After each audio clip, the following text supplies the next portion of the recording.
All right, so what is a stalking horse bid? This is going to be a bid that's used in bankruptcy proceedings. Usually it goes in before the bankrupt company has gone to court and forms kind of a base. So what it allows to happen is to not have a naked auction, meaning no bidders. So let's talk about that a little bit. Uh, Basically, you've got the stalking horse bid here. That's going to go in early. So they're going to be able to have certain provisions given to them. There could be guarantees for breakup fees to be paid to them many times prior to a court mandated auction. And effectively, the stalking horse bid sets a floor, usually in return for, again, certain guarantees from the debtor. So, stalking horse bid goes in early, as we mentioned, and then the auction is opened. Other bids are solicited. They have to come in above the stalking horse bid here below.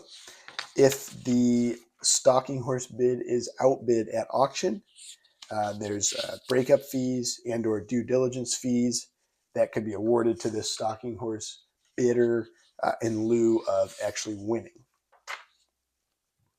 Some considerations for a stalking horse bid. This is kind of a lot of stuff, so we'll just kind of talk through it.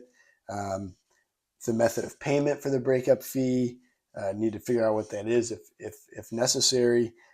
You also want your breakup fee or your provisions to be considered a super priority administrative expense for the those fees, because that actually puts you a higher priority on the claims.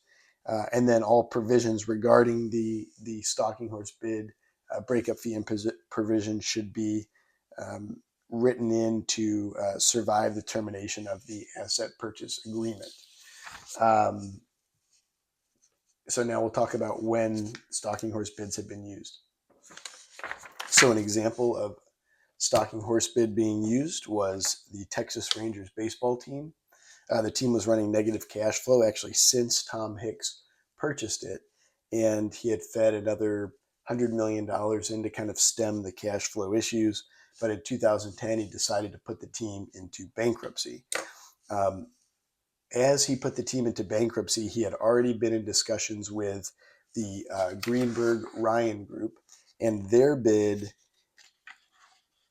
was going to be $307 million in cash, and then another 275 million of liability assumption, which would actually cover all of the 550 to 575 million that the Tom Hicks Group owed on the team. In doing this deal, they were already pre-approved by the MLB.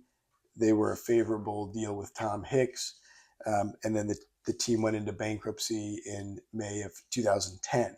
Now, one of the things that happened, the banks that had these loans wanted to go to a full auction.